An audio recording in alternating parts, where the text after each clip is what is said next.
Well, can't say I'm entirely shocked. Fallout 4 Anniversary Edition has launched, and it is a complete, irredeemable disaster. The Anniversary Edition was announced back in October 23rd, 2025, as part of Fallout Day. And what the Anniversary Edition essentially is a re-release of Fallout 4 that includes all of the content, all of the expansions, as well as over 150 Creation Club items. Other than that, though, it really doesn't add a whole lot that's new. There is an update that is accompanying the Anniversary Edition, but that update applies to all owners of Fallout 4. And for the most part, all it basically does is try to fix issues that were introduced 18 months ago by that next-gen update, which is why it was shocking to look at the prices here when they decided to price Fallout 4 Anniversary Edition at $60 if you don't own Fallout 4. We're talking about a decade-old game. And then if you do own Fallout 4 but haven't purchased all of the expansions, then you can essentially upgrade to the Anniversary Edition. That's a whopping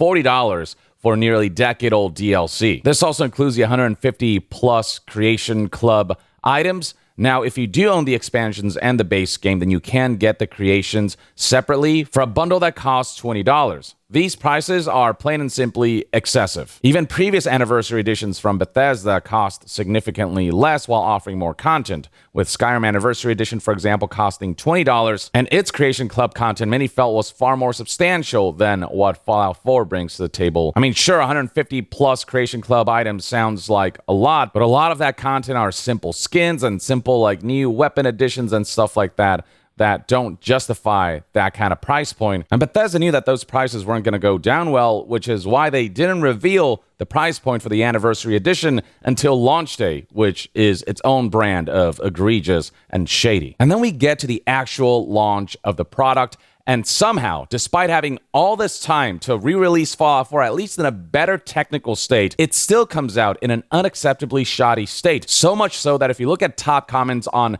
major forums like the Fallout subreddit, you'll find the top post to be this right here, a wallpaper of Fallout 4 Anniversary Edition with the phrase, "Everyone hated that," attached to it. This is in reference to the fact that on launch day of Fallout 4 Anniversary Edition, Xbox published the following post on their official Twitter page that has the wallpaper as well as "Everyone liked that," but given the prices associated and then the disastrous launch state, people have decided to substitute some words to reflect the community sentiment better, with people commenting and saying things like, "It's crazy to me how much I used to like Bethesda and how they've done such a detailed job of betraying everything I enjoyed about them. This is a decade-old game. It should be working flawlessly at this stage, so the fact that somehow it's still able to launch in a technically shoddy state, I guess I shouldn't be shocked because this has been tradition for Bethesda, but it takes a certain skill to be so consistently technically shoddy even for a decade-old title. I mean, I don't know how else to put it except this is cash grab and laziness of the highest order. It is just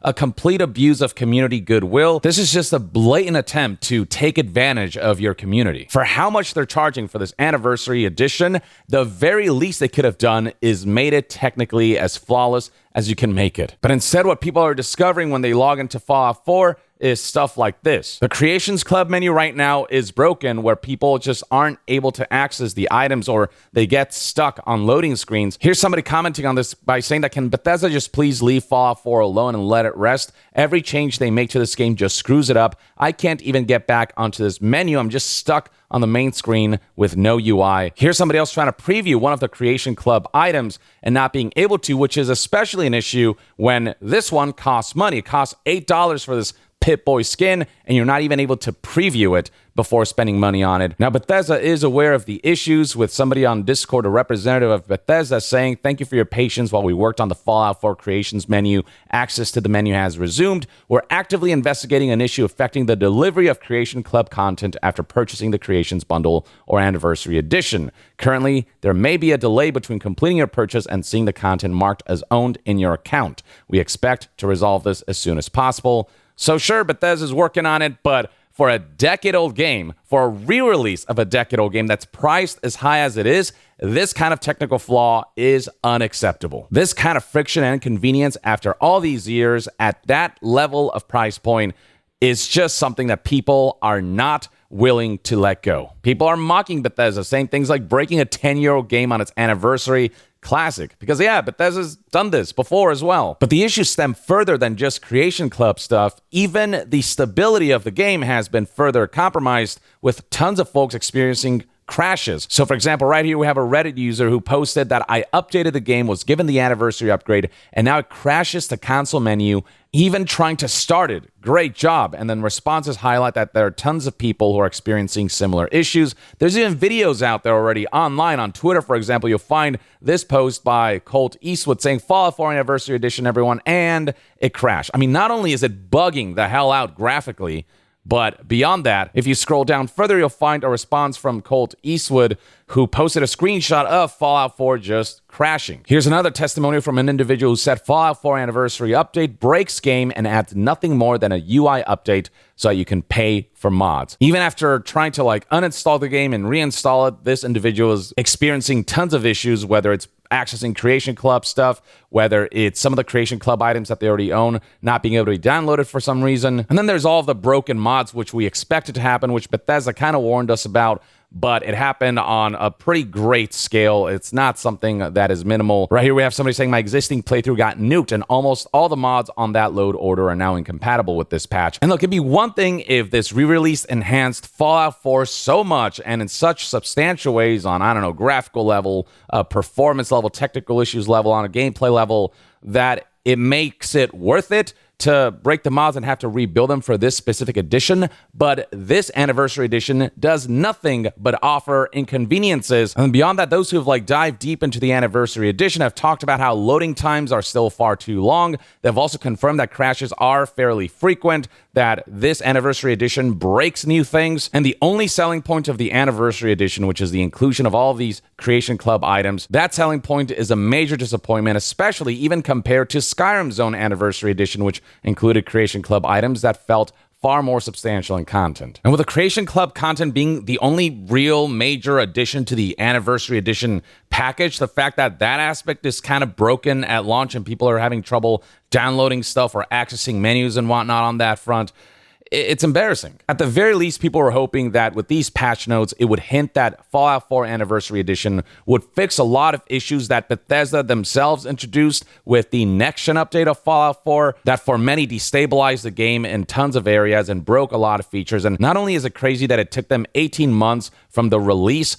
of the next-gen update to finally fix these issues, and they had to do it through a re-release of a decade-old title. But the fact that Fallout 4 continues to be in a technically shoddy state, the fact that new issues are introduced, and the fact that they have the audacity, despite all of that, to charge more money for this game than it should be currently worth given its age. I mean, at this point, Bethesda is just so completely out of touch, or are just so greedy that they have no qualms just full-on insulting and disrespecting fans of this series. And yeah, I mean, all of this is further reflected in recent Steam reviews, which have dipped to mixed from over 3,000 reviews.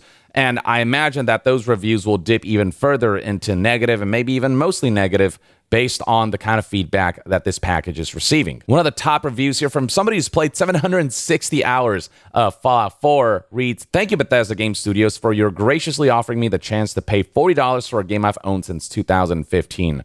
This is my favorite game of all time, but the incompetence with which this series is being managed frankly boggles the mind." And then you look to your right, which have some of the most recent reviews that have been posted, and plenty of folks highlighting that all the Anniversary Edition has done is just break their playthroughs and the game. Nothing about the Anniversary Edition feels like it brings any sort of genuine benefit to the Fallout 4 experience. It's the complete opposite. There's now more friction to engage with Fallout 4 and have the ideal experience with that title. Here's somebody saying 500 hours into the game and the next-gen update breaks my whole game. 150 hours after fixing it, they do this. I just don't know if I can face putting so much of my time into this again. This being not playing and experiencing the game, but rather trying to fix the game because Bethesda itself can't be bothered to, and then they'll re-release the game and charge you money for an experience that somehow is even more broken than what came before or breaks new things than what previous iterations of the game did. Because suffice to say that the feedback surrounding Anniversary Edition has been near universally negative, and it doesn't help that all the Anniversary Edition does is just confuse the Fallout 4 purchasing decision, because you have to consult a chart now to understand what comes with what. And I feel like in the same way that they had to make a Fallout 4 downgrader for the next-gen patch, somebody will make something similar for the Anniversary Edition so that they can go back to the more stable version of the game, which is the older version of the game compared to the anniversary, which is wild. Only Bethesda has consistently released updates that have made their games progressively less stable over time. And it's just a shame to see what kind of company Bethesda has become and the kind of management we're seeing for a game studio that was once the gold standard of game development, of open world RPGs. People are getting fed up with their practices and they're continuing to repeat the same mistakes over and over again. They're not learning anything new. Even on a creative level, they just haven't had anything that has made a significant impact, with Starfield kind of being a big flop in many regards. And in between major releases, all they do is re-release titles or make you pay for, insubstantial content, or just kind of break your games as you play them to await the next major release. And as a huge Elder Scrolls fan, I want Elder Scrolls 6 to be the absolute banger, the thing that puts Bethesda back on the map. But when you see stuff like this, it just diminishes your faith and your ability for that company and that development studio to really execute. I hope I'm wrong about that when it comes to Elder Scrolls 6, but stuff like this makes me go, what's the caveat with Elder Scrolls 6? Like, I'm sure it'll look phenomenal when they announce it. It'll be one of the biggest announcements in gaming ever. But, there's that part of me now that's like, should I be suspicious of them? Should I expect the other shoe to drop? That's the kind of environment that they've fostered with all these practices and decisions that have lost them a lot of faith and trust. And so, yeah, Fallout 4 Anniversary Edition, it cannot be recommended, especially in its current state and at the current price point. And that's been the general overwhelming sentiment across forums and community posts and content creators who've really delved deep into this experience. So that's everything you need to know. I'd love to hear what your thoughts and opinions are on Fallout 4 Anniversary Edition. If you yourself have engaged with this re-release, what has your experience been like? Has it been similar to what tons of others have been experiencing, or are you having a better time with it than you expected? Share your thoughts in the comments below, and to be further updated on all things gaming news, reviews, and discussions, stay tuned right here on Young Yeah. I'll see you guys next time. Young out.